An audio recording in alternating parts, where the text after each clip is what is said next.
Corona के बढ़ते मामलों के बीच सरकार ने फिर से मास्क पहनना जरूरी कर दिया है। सार्वजनिक स्थानों पर मास्क न पहनने पर 500 रुपए जुर्माना भी लगाया जाएगा। हालांकि निजी कार में बिना मास्क एक साथ यात्रा करने पर जुर्माना नहीं है। पिछले 24 घंटे में दिल्ली में कोरोना के 2146 नए मामले आए हैं, जबकि 8 लोगों की मौत हुई है। करीब 6 महीने बाद सबसे ज्यादा मौतें बुधवार को दर्ज की गई। सुप्रीम कोर्ट के चीफ जस्टिस NV रमणा ने भी कोरोना के बढ़ते मामलों को लेकर चिंता जताई है और सभी से मास्क पहनने की अपील की है। CJI ने कहा है कि उन्हें कई सहयोगी और कर्मचारी कोरोना से संक्रमित है, ऐसे में मास्क बेहद जरूरी है।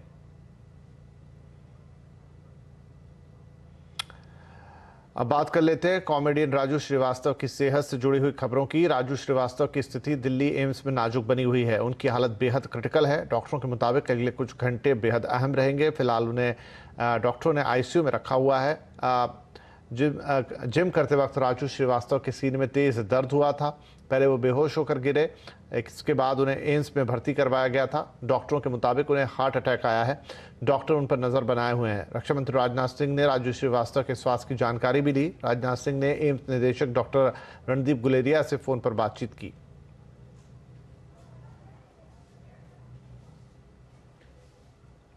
15 अगस्त से पहले जम्मू कश्मीर के राजौरी में फिदायीन हमले की साजिश नाकाम रही है। सेना ने कैंप पर हमले की कोशिश कर रहे 2 आतंकियों को ढेर कर दिया है। साथ ही मुठभेड़ में सेना के 3 जवान भी शहीद हुए, जबकि 3 जवान घायल हैं। बताया जा रहा है कि इस घटना के बाद पुंछ में सुरक्षा बल हाई अलर्ट पर है। इसके साथ ही कई इलाकों में सुरक्षा व्यवस्था बढ़ा दी गई है और भारी संख्या में जवान भी तैनात कर दिए गए हैं। महाराष्ट्र के जालना में इनकम टैक्स की रेड में करोड़ों कैश की रिकवरी हुई है। इनकम टैक्स विभाग ने जालना में 4 स्टील कंपनियों पर छापा मारा, जिसमें 390 करोड़ की बेनामी संपत्ति को जब्त किया गया है। इसमें 58 करोड़ का कैश और 32 किलो सोना शामिल है। इसके अलावा हीरे मोती और संपत्तियों के कागजात भी मिले हैं।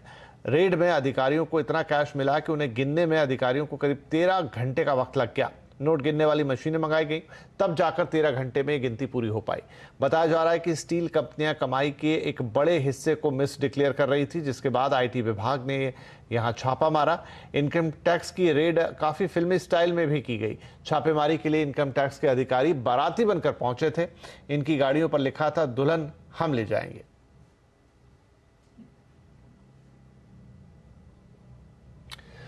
बहुत जल्द देश के हर संसदीय क्षेत्र में एक मॉडल स्ट्रीट फूड हब बनेगा। इसे लेकर स्वास्थ्य मंत्रालय का एक प्रस्ताव इस वक्त काम चल रहा है। देश भर में 800 स्ट्रीट फूड हब बनाने की योजना है, जो उस इलाके के स्थानीय खाने को बढ़ावा देंगी। इस पूरी योजना पर और जानकारी दे रहे हैं हमारे संवाददाता रोहन सिंह।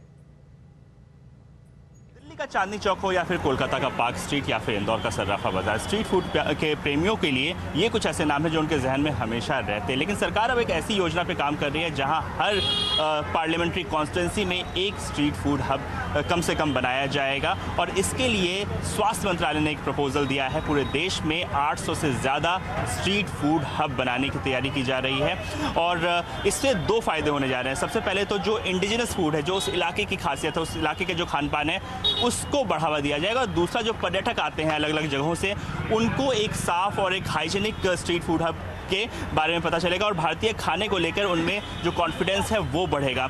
इसको लेकर एक प्रपोजल स्वास्थ्य मंत्रालय की तरफ से प्रधानमंत्री कार्यालय को दिया गया और प्रधानमंत्री कार्यालय का काफ़ी ज़्यादा इंटरेस्ट इसमें देखने को मिला है। पिछले संसद के सत्र में सभी जो पार्लियामेंटेरियंस हैं उनके सामने एक प्रपोजल रखा गया और उनकी तरफ से काफ़ी उत्साह आया है। तो कुल मिलाकर जो केंद्र का खर्च आने वाला है, लगभग 400 करोड़ का सिर्फ इन स्ट्रीट फूड के डेवलपमेंट के लिए आने वाला है। और इसके बाद जो है लगभग 20 करोड़ इसका जो ऑडिट है उस पर खर्च आने वाला है। जो सांसद हैं उनको हैंड होल्ड करने के लिए कहा जाएगा और जो बाकी का खर्च है वो या तो सांसद निधि से आएगा या फिर जो अर्बन लोकल बॉडीज है वो इस पर खर्च करने जा रही है। कुल मिलाकर सिंगापुर स्टाइल के जो स्ट्रीट फूड हब्स होते हैं उसको मॉडल बना के रखा गया है और आने वाले दिनों में आप देखेंगे, चाहे अलग अलग इलाके हों, छोटे छोटे शहर हों, उनके जो खाने पीने की खासियत है वो भी जो है काफ़ी प्रोमिनेंटली आ सकेगी इन स्ट्रीट फूड हब्स के द्वारा। रोहन सिंह, नोएडा। चलिए, तो अलग अलग जायका देश का चखने को मिलेगा इन फूड हब्स में। इधर देश भर में आज राखी का त्योहार मनाया जा रहा है। राष्ट्रपति द्रौपदी मुर्मू और प्रधानमंत्री नरेंद्र मोदी ने देशवासियों को राखी की शुभकामनाएं दी हैं। PM मोदी ने कर्मचारियों की बेटियों से आज अपने आवास पर रक्षा बंधन का त्योहार मनाया और उनसे राखी बंधवाई। तो वहीं राष्ट्रपति द्रौपदी मुर्मू ने कई संगठनों के प्रतिनिधियों से और स्कूल के बच्चों से राखी बंधवाई। इसके अलावा कांग्रेस नेता राहुल गांधी ने ट्विटर पर अपनी पुरानी तस्वीर शेयर करते हुए राखी की बधाई दी। आजादी के 75 साल पूरे हो रहे हैं। इन 75 सालों में देश ने तरक्की और कामयाबी का एक लंबा सफर तय किया है। देश की इस विकास यात्रा के कई पड़ाव और कई चीजें रही इसमें शामिल। कुछ ऐसी भी चीजें हैं जो एक वक्त में देश की तरक्की का सिंबल बन गई थी, लेकिन आज हमारे जीवन का हिस्सा नहीं है। हमारी नॉस्टैल्जिया सीरीज में हम एक ऐसी ही चीजों को और उनकी यादों को ताजा कर रहे हैं। आज याद करेंगे उस कार को जिसने भारत के कार बाजार को हमेशा के लिए बदल दिया। नाम है मारुति 800। आज हाथों में है मेरा सपना, मेरी मारुति। मारुति 800 भारत के लिए महज एक कार नहीं थी। ये भारत और उसकी मिडिल क्लास के लिए 4 पहियों पर चलने वाला वो सपना था जिसने भारतीय कार बाजार को हमेशा के लिए बदल दिया। एक ऐसे वक्त में जब भारत में कार का मतलब था फिएट और एम्बेसडर, मारुति 800 मानो ताजा हवा के झोंके सी आई।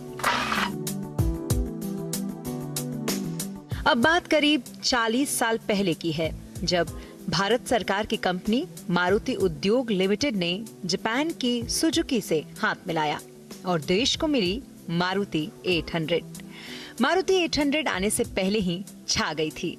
अप्रैल 1983 में इसकी बुकिंग शुरू हुई और जून आते आते 1,35,000 कारें बुक हो चुकी थीं। मारुति 800 की कीमत रखी गई थी 52,500 रुपए। साल खत्म होने से पहले ही 800 की डिलीवरी भी शुरू कर दी गई।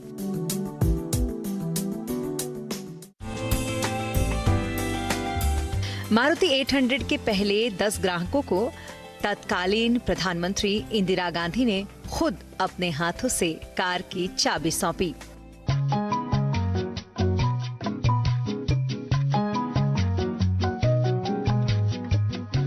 पहली चाबी लेने वाले एयर इंडिया के कर्मचारी हरपाल सिंह और उनकी ये तस्वीर हमेशा के लिए इतिहास का हिस्सा बन गई।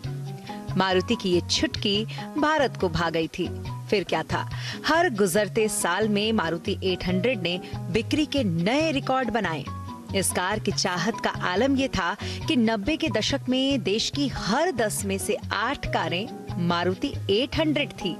लेकिन नई शताब्दी में मारुति 800 को चुनौती मिलना शुरू हो गई। बाजार में ढेर सारी नई कारें उतर चुकी थी, लेकिन 800 को टक्कर देने वाली मारुति की ही फैक्ट्री से निकली। नाम था ऑल्टो। ऑल्टो भी आते ही हिट हो गई थी और उसके आगे 800 की मांग धीरे धीरे कम होने लगी। देखते ही देखते ऑल्टो रेस में आगे निकल गई और फिर आई 2014 की 18 जनवरी, जब आखिरी 800 फैक्ट्री से निकली। मारुति 800 का प्रोडक्शन जरूर बंद हो गया, लेकिन अपने 31 साल के सफर में मारुति 800 करीब 27 लाख परिवारों की कार बनी। इसके चाहने वालों के लिए ये उनकी ड्रीम कार थी। यही कारण था कि देश की पहली 800 खरीदने वाले हरपाल सिंह जब तक दुनिया में रहे, मारुति 800 ही उनकी कार रही। हो सकता है मारुति 800 आपकी भी पहली कार रही हो, याद आती रहेगी ये कार हमें। चले, यहाँ पर वक्त है आपसे इजाजत लेने का, लेकिन जाते जाते बताएं कि आज आवाज अड्डा में क्या है। तो रेवड़ी कल्चर पर कौन लगाएगा लगाम? आज आवाज अड्डा में इसी पर होगी एक बड़ी चर्चा। रेवड़ी कल्चर कौन करेगा बंद? 7:57 पर जरूर जुड़िएगा।